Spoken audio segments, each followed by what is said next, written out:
Hello everyone, back to you in today's second video. So we're in a weekend forecast. You can find the video to that here on the homepage. Just scroll down underneath this video and underneath the link ads. It'll be there for you on the homepage. There's also a written version which you can get to via the buttons at the top. I've just going to be a fairly interesting week's weather coming up, but I'll let you watch weekend forecast and see what you think to it.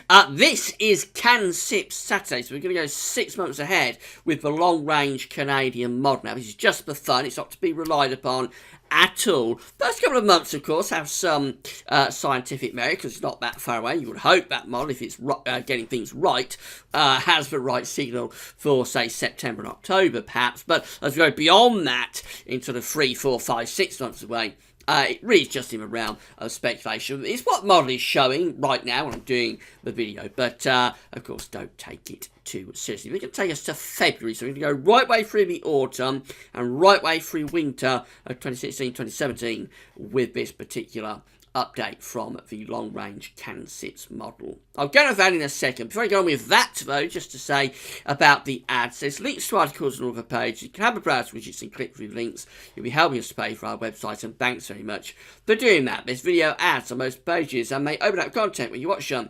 They close back up again. It does help to pay for GazOvis.com, so thanks so much for getting involved, and thanks for doing that. Right, we're going to start off with the mean sea level pressure anomalies, and then we're going to have a look at the corresponding temperature anomalies. Then we're going to have a look at corresponding precipitation anomalies. We'll finish up having a look at what's going on in the Pacific Ocean during the next 6 months with the sea surface temperature anomalies. I should say I haven't looked at these charts at all, so I've got no idea what they're going to show. It's as big a walk in the unknown for me as it is for you, so it'll be very interesting to see what they're doing. So we're going to start off with mean sea level pressure anomaly for September. Now this, of course, is just 1 month away, so you would hope this is in the more reliable part of the model output. Let's have a look. And as you know, with these anomalies, both the mean sea level pressure anomalies and the 500 millibar high anomalies, sort of red colours extrapolate to high pressure and blue colours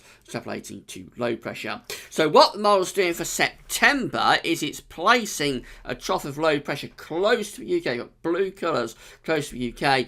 I haven't got the ridge down across the Azores, but it looks fairly weak, that. And I think really we're bringing the jet stream through the country, probably on a bit of a southerly track. So I would assume, again, I haven't seen the temperature precipitation, not as it go with this, but I would assume it's quite a coolish month in September and possibly quite wet as well.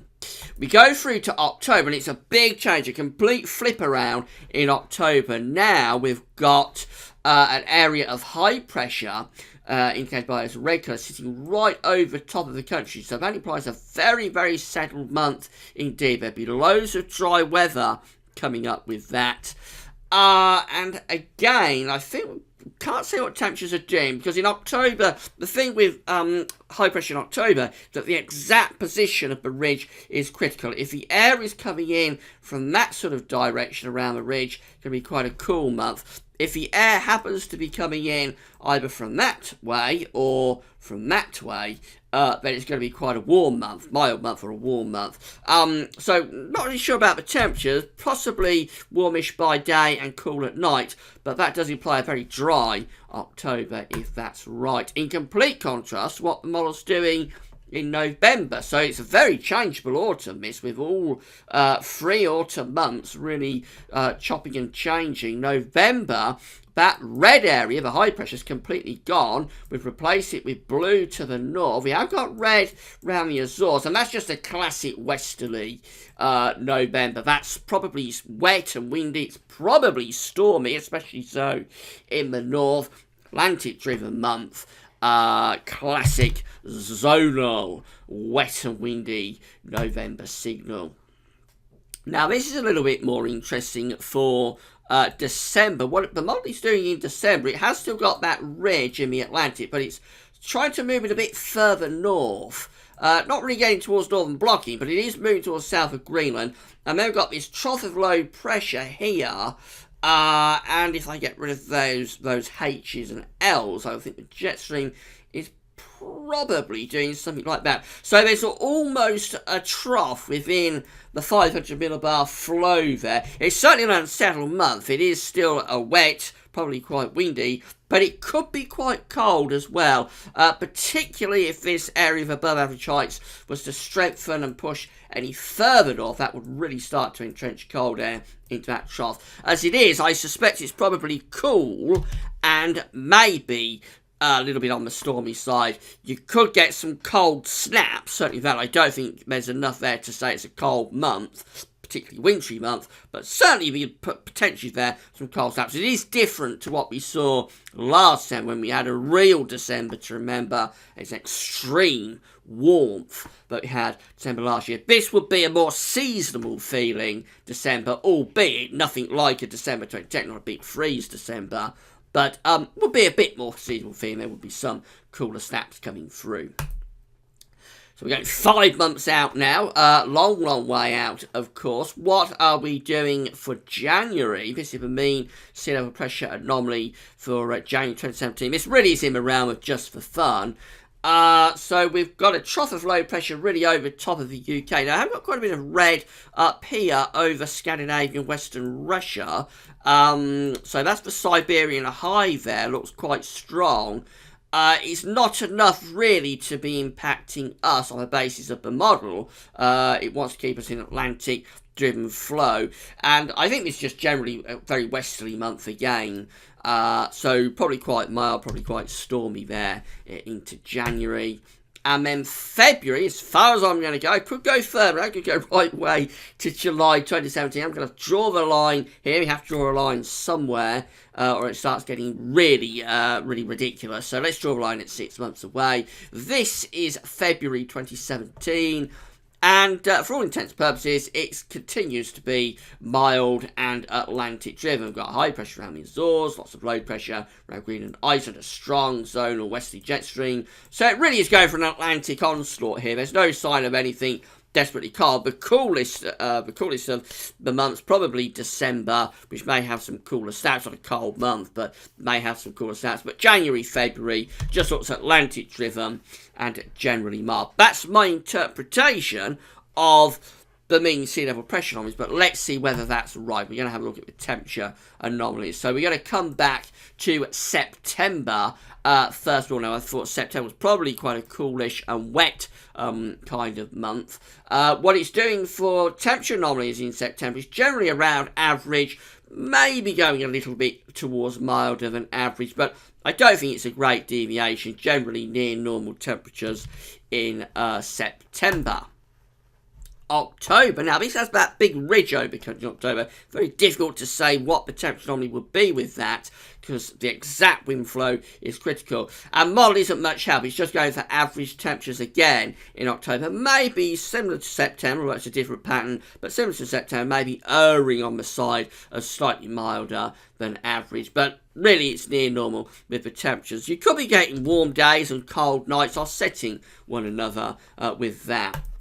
We go through to November. Now, this, I would have thought, should be a very mild Atlantic-driven month based on the mean sea level pressure anomaly in November. Again, it's going for average temperature. There's a lot of average going on here. Not sure this is quite right, really. It looks like the model is just defaulting back to an average. By the way, notice how warm it is across many parts of the United States. I've got a feeling maybe we'll have a mild winter there. But for us, it's just sort of average temperature anomalies in November. And given the pattern that the model's going for, I would increase that to milder than average, maybe significantly so in November. December ought to have some cool potential based on the pattern, and we're sort of average again, really. So the model is just defaulting, I think, here to an average type temperature signal. But I think December could have some potential for cooler stats. By the way, notice how warm it is to the north of us. Normally that would be associated with northern blocking, that extent of warmth over the top of the Arctic. There isn't much sign of northern blocking on the chart, so I'm not sure why model is going for such a warm Arctic in December. But anyway, coming back to us, again, I think it's largely average with the temperatures, and that may make sense this time. Whilst November, I think, is likely to be milder than average based on the setup, based on the setup that we saw for December, I think cooler snaps and milder spells offsetting one another probably makes sense. So an average signal for that one. January, this ought to be milder than average, so I don't think this is right either. It's generally, again, it's going for average temperature anomalies in January. So if this is right, all months between now, or between September and January, are going to be average. That can't be right. So I would increase this to milder than average again, based on the setup that model was showing in its mean sea level pressure anomaly. And you've guessed what happens in February. That also is going for average temperatures. This can't be right. The model is defaulting. Not sure why it's doing that. But that should be milder than average as well, based on the mean sea level pressure anomaly. So some of these months look okay. October probably, or potentially could be okay with its average temperature signal. Maybe December would be okay, but these other months, sort of January, February, definitely should be significantly milder than average, with an Atlantic driven onslaught such as the mean sea level pressure anomalies are showing. Remember, these are 4, 5, 6 months away, so it is in the realm of just for fun. It isn't to be relied upon. Let's have a look at the precipitation anomalies next. We're coming back to September. Now, I thought, based on the setup, September should be a bit wetter than average. Actually, it's going average to a bit drier than average there in September. Interestingly, it's driest to the north and near normal elsewhere. If you come over here, notice that most of Scandinavia and the Baltic area is generally wetter than average. So I can't quite explain what's going on there. I would have thought a wetter than average month is likely in September. We go through to October and it turns significantly drier than average in October, and that does make sense. So there's a big reach sitting over top of the country to expect a drier than average month in October.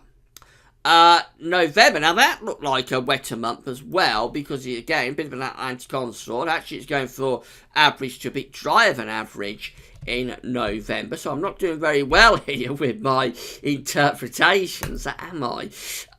December comes out wetter than average. That's okay. We've got that trough over the top of the country, maybe a little bit to the east of us, so I expect quite a wet month, with some wintry potential, certainly cold snap potential anyway in December. January also looking okay. I would expect a wetter than average month with that one. Again, that's what the model is doing. Notice a bit drier than average up towards the south of Greenland, so maybe there could be some sort of ridge up there and low pressure down here. Not sure about that. It's 5 months away, so it's not worth dwelling on. And then we go through into February, which is coming out. And again, I thought February could be quite an Atlantic-driven month. That's coming out maybe quite significantly drier than average in February. So it's a bit of a mixed bag, up and down with the temperatures, really, up and down with precipitation. And the patterns generally, though, to me, the patterns that the model is seeing, a lot of chopping and changing through the autumn, but we get through to the winter, and after maybe some cooler snaps in December, generally, I still think it's Atlantic driven for January and February, which would be mild, wet, windy, stormy type conditions. That is how I would interpret those charts for January and for February. Just want to see what model is doing in terms of the Pacific Ocean. So we'll have a look at the sea surface temperature anomalies finally before I go. And this is the area we're looking at, of course, from Peru to Indonesia. That's the actual Pacific Ocean, the ENSO region. The blue colours are there for September. This is the sea surface temperature anomaly forecast for September. That's for signature of La Nina. It's quite a weak one. It's central base, but it is there, a weak La Nina in place, according to the CANSIPS model for September. So let's go through to October. There we go. And again, very similar. No real deepening. In fact, it might be easing a little bit. Notice the extent of the deep blue colours. Well, not that deep, really. The scale's on the side of the chart. They're around, say, 1.5 degrees cooler than average in the coolest area in the centre of the Equatorial Pacific Ocean. But as we go through to October, that perhaps easing a little bit. So that's quite unusual. Normally you expect either El Nino or La Nina to carry on strengthening through the autumn and always reaching its peak around Christmas. Actually, what CANSIPS wants to do is have the peak of this already very weak La Nina in September, and then October actually is starting to ease off. And that continues into November and December as well. No real strengthening taking place. If anything, probably just flatlining from October to November to December, staying around the same level, but it is a weakening from that first chart in September. But it's a very weak La Nina in any case. A strong La Nina would go down to this sort of colour scale just here, the really deep blues. We don't see that. They are the lighter blues that we've got just here, the central based as well. So a weak La Nina through to the end of the year. And that just continues to decrease as we go from the start of 2017. This takes us up to February 2017, by which time this really weak La Nina has gone back to neutral, essentially. Notice the model is also trying to warm things up around here, and it is turning things very warm up here as well.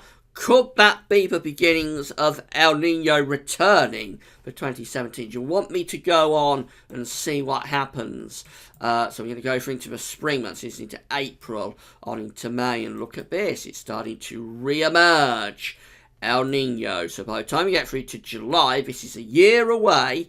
This is ultra long range forecast, and I don't do this very often. But for July, or by July, yes, the model is placing us back into El Nino again by the time we go through to next summer, July 2017. That is ultra long range forecasting from a model that I'm not sure is all that reliable in the shorter term, never mind a year away. But if we get an El Nino this time next year, or if we haven't an El Nino this time next year, you heard it here first, guys. That's what the CANSIPS model is doing. Right, so that's how it's looking for the next 6 months. Anyway, the stuff there of El Nino going into next summer, just discount it, really. I shouldn't have done that. I'm getting myself into trouble. The next 6 months, in terms of weather, well, let's concentrate on the autumn. It looks a bit up and down. September, I thought looks quite changeable. The model is fairly dry, but it's a bit wetter in the south. October, strong signal for a dry October there. Not sure about the temperatures. And then November looks like it reverts back to westerlies into the winter months. December might hold chance some cold snaps. Beyond that, it's not worth worrying. It's too far away. As ever with CANSIPS Saturday and also CFS 6 months look ahead, just for fun, and take it with a large pinch of salt. Tomorrow we are going to be looking at some analogues for the autumn. I did the first analogue update from the analogues that our good friend James sent over a couple of weeks ago. We've got part 2 of that coming up. Also, very interesting, tomorrow afternoon or evening time, not sure what time it'll be, but will be tomorrow in the second half of the day. We've got some preliminary autumn 2016 thoughts from Terry Scott. Now, Terry normally only looks at the month ahead, but I've asked him to look into his rooms and see if he can come up with some thoughts of the autumn. He's come through for us, and you'll be able to read those. It's not a video based, you'll be able to read those on Terry's page sometime tomorrow afternoon. That's all for now. Thanks for watching.